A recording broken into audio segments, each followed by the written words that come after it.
unaweza ukajikuta wewe unamsupport mtu lakini unajua huyu hana fadhila yoyote katika maisha yake. Kwa mtu unakataa kutoa huo msaada. Sio kwamba unashindwa kwa sababu mtu haonyeshi shukrani ya kitu chochote. Sasa huyu vitu hana shukrani. Yaani siku hata kukupa shukrani ni siku ambayo utakuwa umetoa 500,000 au umetoa hela kazangu ana asante. Na hiyo unaweza kumwambia unataka utoe. Yaani unanyamaza tu shanganda atakuwa asante. Kwa sasa katika maisha unapoishi badilika tabia.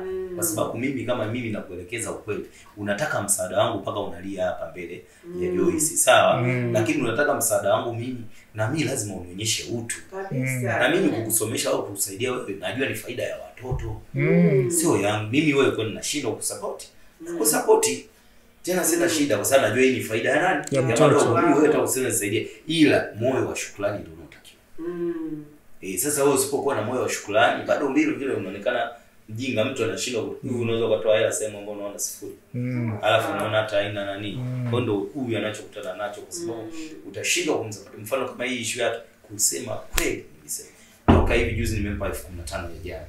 Nilisema huyu ndapunguzia matumizi. Yaani huyu alafu mtoto ataumwa niko lazima niwashe gari niende mwenyewe. Mbele hospitali. Nikalipage nikae mwenyewe. Ili akosage kuweka hela hata kwenye kibubu. Yaani iko kote na chumbani kwangu asiingie. Kule ni nguo ziende dry cleaner moja kwa moja kule na mtu apeleke kule akafua. Yaani yeye hii pesa ile abakiki sasa yeye. Kwa sababu anaonyesha kiburi akiwa na pesa. Hapa akasema kavunje kibubu. Kibubu muonyeshe, ulimuonyesha kibubu chake kavunja uliona? Anavodai kavunja kibubu ndo kaenda sasa. Na akanitumia message jana usiku, juzi usiku. Zile zote ni hela zako.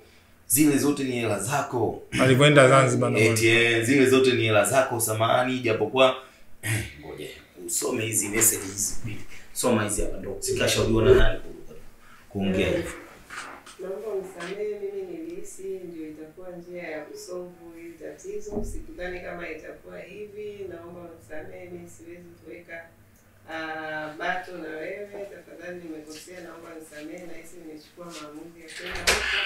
Nitakufikiria, naomba haya masuala yaishe tafadhali. Mimi sijakuchiti wala sijatembea na mwanaume mwingine Zanzibar, sijapelekwa na mwanaume. Ni pesa zako ndio zimenifikisha Zanzibar. Tafadhali nisamehe kwa yote, siwezi vita na wewe. Mimi bado nakupenda. Kwa message nzuri unaweza kuandika. Sasa hiyo si kwa ajili ya yeye kaona kwamba ona 15,000 zinaanza hela zimekata. Na hapo hela anakibuka. Huyu ina maana ukimdhibiti kuna mambo ya hela nini kila kitu anarudisha moyo wa kawaida. Akiwa na hela anakuwa hana ubinadamu. Umeona sasa yale mambo wanaume wanasemaje? Wanasemaga wanawake wakipata hela wanakuwa na kiburi. Sasa wewe fikiria kama kavunja kibubu chake kapanga katoka na mwanae kiubinafsi wa hali ya juu. Ule ni ubinafsi mkubwa. Ndio maana ni kaenda na mwanae kafanya vitu vyake vyote karudi bila hela. Najua lazima kamaliza kwa starehe zile. Haya karudi kaja kukaa pale. Anataka kuchuma tena pesa upya. Si ndio maana mimi nimetoa 15,000 kachanganyikiwa. Ndio maana na mimi nimemkatalia nimemwambiaje huwezi kuwa na plan sema ambao wewe ni mama. Pale mama sio watoto wako tu wale wengine pia wanakuangalia wewe. Ambapo kama ni mwanamke mwenye hekima, yani hapo angetulia. Wewe utakiwa uondoke na group zima la watoto kama unataka kutoka.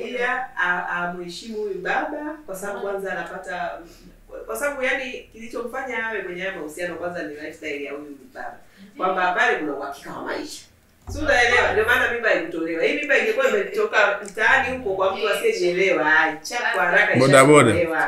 Ingesha downloadiwa. Lakini alipoona hii hapa ni maisha yako, akazaa kwanza na ya pili chap kwa haraka, amepata nyingine. Kwa hiyo kama ni hivyo basi kama kutulia. Kwa sababu unamwona kafanya kazi nini huko Shinyanga ya baa.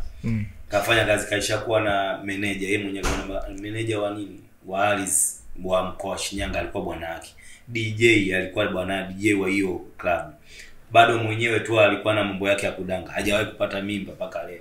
Haya leo hii haja mimba eti tapo eti asema asitoe. Si ni makusudi hali ya juu amenifanyia. Ndio kwa sababu anajua kuna maisha hapo. Sasa hicho anatakiwa kwenye maisha ukae kwa kutulia.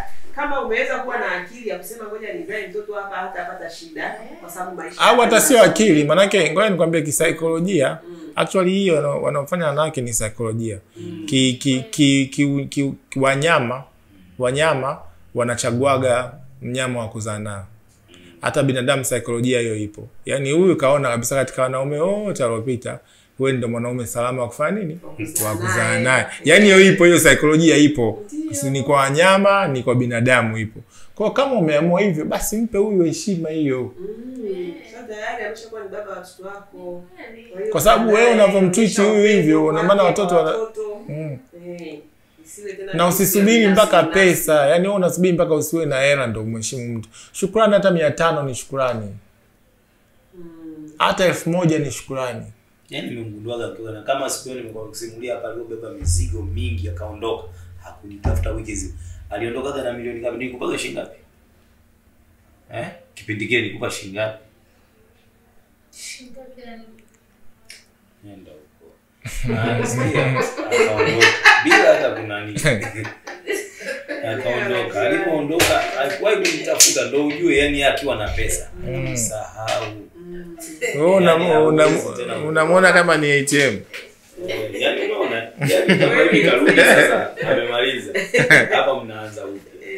Heshima ni muda wote, Rema. Mimi naona kwako kuanza upya haina shida. Yaani wala wewe tatizo la hela kwake sioni, sijaliona. Toka tunaongea. Ni mtu ambaye ni mwepesi kusaidia, unamhudumia, hakuna shida, lakini yeye sasa akai kwa heshima. Hicho ndio unachokiona tatizo lako wewe unachokiona. Sio heshima tu, heshima, upendo, shukrani. Hicho ndio nimeona. Hata sioni kama kwako wewe unaona shida kumpa hela. Na wewe Rehema ujue wewe ni mama wa wote pale, sio wa mtoto wako tu. Usianze kuweka bifu za hawa wengine. Wewe ni mama wa wote. Sio kuishi vizuri mama. Tofautisha kuishi vizuri na mama. Maana nimekusikia mwenyewe kwa mdomo wako. Tunatoka kama tukienda kula ice cream tunaenda wote. Kwa hivyo ila kwa sababu hiyo kama nilivyosema hivyo birthday ya huyo mtoto. Kwa sababu kumbuka huyu hawezi kuja kuoa mtu ambaye hata wachukua watoto kama mama yao. Usijani hicho kitu usije ukasahau hata siku moja. Na wewe uweze ukawa yule mke ukafikiri wewe ni mke kwa sababu ya watoto wake tu. Na hiyo shida kwa wanawake ipo sana. Ndugu yangu utapambana kweli kweli. Wanawake kulea watoto wenzao ni shida. Nakwambia. Mimi sijipanga kwa hilo waseme. Panga kulea watoto wangu mwenyewe. Yaani ni shida. Ni wawe watu wazima. Sasa hivi wengine wako sekondari unaona. Wako shule ya msingi. Nataka kila mmoja apate maisha bora na Mungu amenibariki. Kila kitu nini? Yaani kila kitu. Kwa sasa katika dunia hii mimi kusema za kweli hakuna kitu ambacho sasa mimi naishi tu maisha ninayoishi nianze ya juu kama ya waziri mkuu wa nani. Sasa leo hii mimi nianze kusema eti kwamba ni mimi naishi maisha mazuri na watoto wangu wanaishi standard nzuri shule zao kila kitu. Kwa hiyo mimi sina mpango wa kusema mwanamke eti aje nyumbani kwanza kulea watoto wangu kwa ajili ya au mwanamke mimi sitakai kwanza hata niulize eti watoto unao watoto 9. Sasa wako si wako wangu. Wewe unataka kuwa na mimi, wewe ishi maisha yako, achana na mimi hapo. Kuna swala langu la watoto mimi ni la kwangu hata niwe 200 au wako wangu. Ndio mimi sasa. Hapo kwingine tutaanzia. Sasa wewe unataka kwanza nini na hapo mimi mtoto wangu mimi hivi.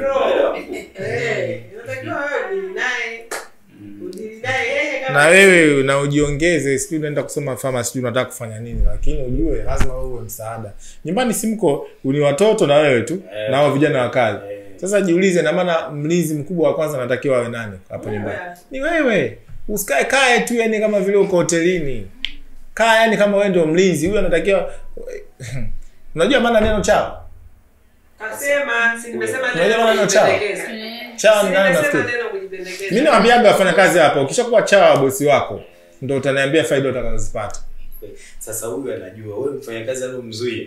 Mwanangu mpaka naongezeka akili ingekuwa yani nipate design nyingine tena akakae na ofisini ziwi. Unajua kuna mtu unampenda mpaka unajua hivi huyu anafanya kazi.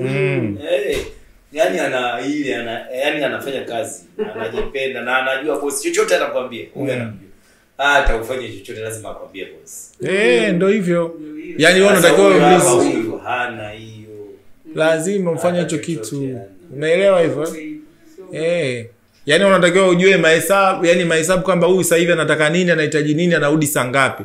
Ushajua mida yake samani, muandalie vitu vyake. Vitu vinavyotokea unavijua. Sijui umeelewa hapo? Ndio maana ya kuwa kusaidia, kuwa msaidizi. Lazima uwe na thamani kwake. Sasa wewe ulipoenda kama msaidizi wa kazi za ndani ulifanya vizuri. Alipokusogeza ndio umeua usaidizi. Ukaua kabisa wakati ndio ulitakiwa uongeze. Alafu hicho kitu ulichokiulia ni kitu ambacho hakukitaka yeye. Umeona unavyozidi kukosea. Alifanyika kazi mpaka huyo dada huyo ambao mimi alikujaga huyo anaosema anakuja. Yaani mpaka yuko huko lakini anapiga simu. Bwana yani ulelei usije ukamwacha pale nyumbani na watoto kwa sababu ya utendaji wake kazi. Yaani piga kazi, anapika watoto wamerudi homework nini. Yaani huwezi kumkuta katulie. Ndio maana mimi nikawaga naruhusu tu pombe anakunywa. Kwa sababu akishamaliza hivi anaweza akanywa tu pombe fresh, hivyo ana dance wewe ana zima hapo hapo kuseble. Maana huko ni pombe. Hata uweke manini hapa. Rema unaona usmart uliuacha ukaanza kwenda kwenye traditional Tanzania. Kukimbizana na wanaume. Yaani kwenye ulevi huyu. Umkamati. Mimi nakwambia. Okay, pombe hapo utamuona. Analewa sana. Rema. Sisi tumemaliza. Usiposaidika na haya basi. Nenda kalee mtoto wako. Unasikia? Ndio. Nenda kalee mtoto, watakapokuwa kama alivyosema kaa vizuri, atakusaidia utasoma. Kwa sababu kusoma kaongea mimi nimependa sana ulivyosema. Maana wanaume wengi wanapataga tabu sana, wanafikiri kumsaidia mama watoto wake ni kwa sababu yake yeye. Hapana, ni kwa sababu ya watoto. Wewe utakapoweza kutegemea unakuwa unamsaidia na yeye. Mzigo wa ubebi yeye peke yake. Huko mbele. Mfano mimi, yani wewe hata nikusaidia vipi? Mimi na umri wa miaka 41. Kadri ninavyoenda mimi nazidi kuwa mzee. Sidhani wewe kama unaweza. Mimi nitapewa support hata na madogo. Sawa, mambo ya mapenzi yanajulikana. Unaweza kuwa hotel umeshapataga mtu wa size yako mko naye mnaishi huko. Siwezi kusema ni kuingilia katika maisha yako. Ila najua support utaendeleza kwa watoto. Watoto lazima ni wako, lazima atawapenda, atawasaidia. Kwa hiyo mzigo unapungua kwako. Umeona? Umeelewa Rema? Ndio. Kwa hiyo acha utoto. Na usikae unasikiza stories za wenzako, kusijui nani unaongea nao huko. Kata simu wao ndio kwa block, sio kumblock huyu nani yako. Block kafuta mapicha hadi ya watoto wangu wote kwenye mpaji yake. Yaani huyu ni yani unafikiria. Yaani Rema unasikia? Jinga jitambue. Umetoelewa tunachokisema? Haya. Kuna kitu unataka kusema maana sisi hapa tumemaliza. Mimi naomba nisamee yote nilokosea, nitajirekebisha. Bila naye aniheshimu basi hata anionyeshe heshima kidogo. Wewe nimeshakwambia hivyo unataka uweze kupata. Wewe vipi? Ya kuheshimu vipi? Unataka kufanya nini? Ngoja tumsikie anataka kusema. Unataka heshima gani? Unataka heshima gani? Ukishamkuta dada wa kazi anataka na yeye bosi sio amfanyeje. Wewe umeenda pale kufanya kazi. Utafanya kazi kulingana na bosi anataka. Wewe unataka heshima gani? Labda tumsikie anataka kusema. Unataka heshima. Si dada anarudi kule kule kwa mambo ya kufanya anataka mapenzi. Wewe nenda kuheshimu nini? Unataka heshima gani? Wewe mwenyewe ataamua maisha yake anayotaka kuishi. Wewe ukileta hizo za kuheshimiwa ndio mtarudi hapa na nakwambia ufiki popote. Utaanza kusema amefanya mambo ya ajabu mpaka unatustua, kumbe hamna maajabu yote. Tatizo lake huyu ananidharau. Hasa ile dharau yake ndio inapelekea hayo. Yaani wewe. Ndio maana yani huyu ananishuhudia mimi kama dogo mwenzake hivi. Yaani wewe ujinga. Yaani usiameti na yeye aniheshimu basi. Hapa heshima ni wewe ni mke wako. Ananichukulia mimi kama kakijana fulani tu ndo shida hiyo. Yaani unajua mnapomwelekeza kwa ukubwa lakini yeye haelewi. Anachoona tu bado huyu yani kulingana na mimi tayari nishaona katika mahusiano. Hicho unachokitaka huyo kufanyia kinaanza na wewe kumfanyia anachokitaka. Umeelewa hapo? Ndio. Anachokitaka yeye ukimpa hivyo vingine unavyovitaka ndio yeye mwenyewe ataamua wakati sahihi kama anataka atavifanya. Sijui umeelewa hapo Ndio nimeelewa.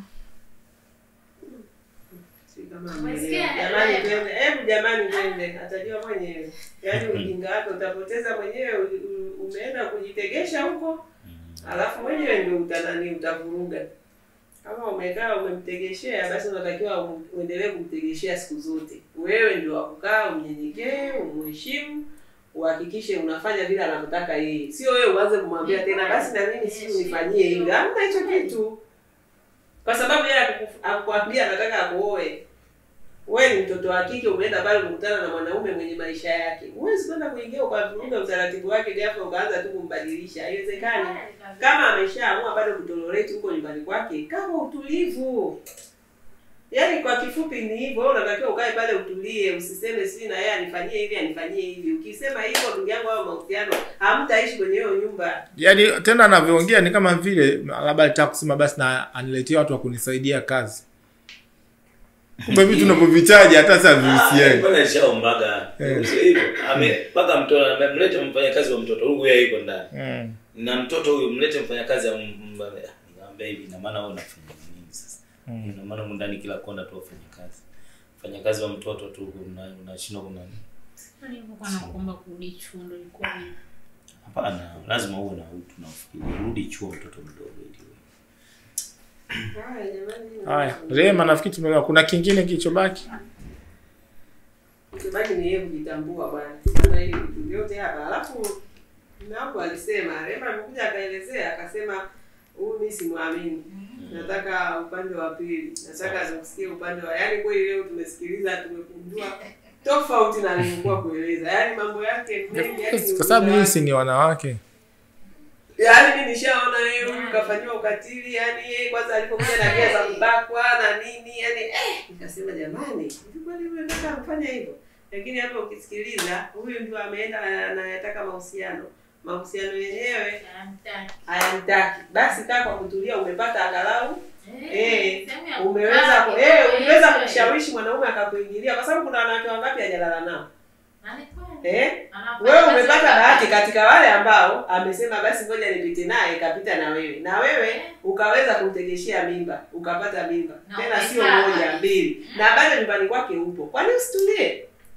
Maana ndio hapo unakula good time, si ndio? Maisha unaenjoy. Basi kaa hivyo. Ngoja nikusaidie siri nikupe. Ngoja nimsaidie. Ngoja nikupe siri ya wanaume. Hii tunawaambiaga watu. Mwanaume anahitaji vitu vitatu tu. Umeelewa?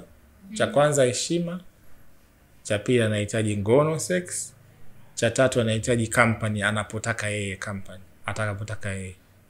Hivyo vitatu. Umeelewa? Hivyo vitatu. Juzi nikamwambia wewe siko nyumbani kwake. Jiandae kwa chakula cha nyumbani kwake. Umeelewa hizo tatu Yaani chukua hizo ziweke kwenye simu yako. Atakuita chumbani kwake. Si uko pale. Rema umenisikia? Hilo ni hitaji la mwanaume. La sex atataka. Umeelewa? Wewe si mama watoto wake sasa. Heshima ya kwanza. Ngono. Ambayo hiyo ndio shida kubwa. Mahali tulipofikia. Yaani nyinyi hii shida yote imekuja kwa sababu ya hilo hitaji la kwanza la mwanaume, la heshima. Kwa sababu kwenye sex mlikuwa mko sawa. Kwa heshima moja ndio haipo. Sex inapatikana. Kwa maana kuna mtoto mmoja na mimba mbali. Lakini sasa hivyo vitatu usipojua utapata tabu. Namba moja kabla ya sex nakwambia. Namba moja ndio hiyo heshima ambayo ndio imekufikisha hapo. Yaani hicho kitu usikitoe kichwani kwako. Mwanaume yoyote. Yaani umekosa nidhamu. Usikilize wenzako akwambia simeshazaa naye. Umempa mwili wako basi wewe au una watoto wawili. Yaani hiyo kwake ni kitu akikosa hiyo heshima, huo mwili wako hauna thamani yoyote kwake. Kwa sababu sex kokote ipo tu. Akitaka kumpa hela na kauli nzuri wewe. Jamani bwana. Ni utamkuta kajishusha. Nimeona ngozi hivi. Yaani ana kauli mpaka unaweza kuzani sasa huyu anabadilika sasa hivi.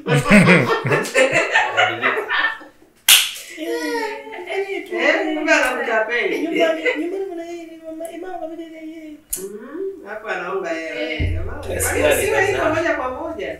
Poa. Yaani hivyo la. Kwani usiwe hivyo? Ila unajua sisi hiyo ni shida ya binadamu. Kwani si hata sisi na Mungu tunamfanyia hivyo hivyo.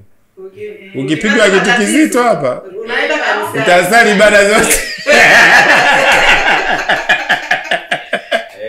Lakini akikurudisha kwenye heli, ndio wiki ijayo. Siombi. Hata Mungu tunamfanyia hivyo hivyo. Hii ni shida ya binadamu. Najua shukrani binadamu. Nimechoka ngoja nilale. Lakini ngoja kupige kitu kwenye mguu wewe. Wewe unataka naye ukaribu. Maombi utafunga kila kitu. Shukrani amesema. Naamka lakini shukrani hakuna. Kweli tunamfanyia hivyo hivyo. hivyo hivyo. Auombi, ushukuru. Una afya, unapata riziki, urudi kuomba. Matatizo yakianza Ndio mbio, unafunga. Sana mkumbuka ndugu yako. Bwana zikumbuke sadaka zangu. Zipi? Kumbuke sadaka zangu. Zipi? Na machozi juu. Shukrani kwa binadamu ni shida. Ni shida. Rema, unasikia? Na actually ukifuatilia wewe najua unaitwa Rema. Wewe ni Muislamu eh? Mkristo Ndio. Kitu cha kwanza Mungu anachotaka nini? Shukrani. Shukrani ndio inakupa wewe baraka zaidi na zaidi. Sasa kama Mungu katumba sisi na sisi pia tuna tabia kama za Mungu. Na sisi pia tunataka nini? Shukrani. Ushaelewa eh? Nasema hii nalo alijitambua ni Yaani kama unaenda nenda na familia. Ambapo pale kuna watoto,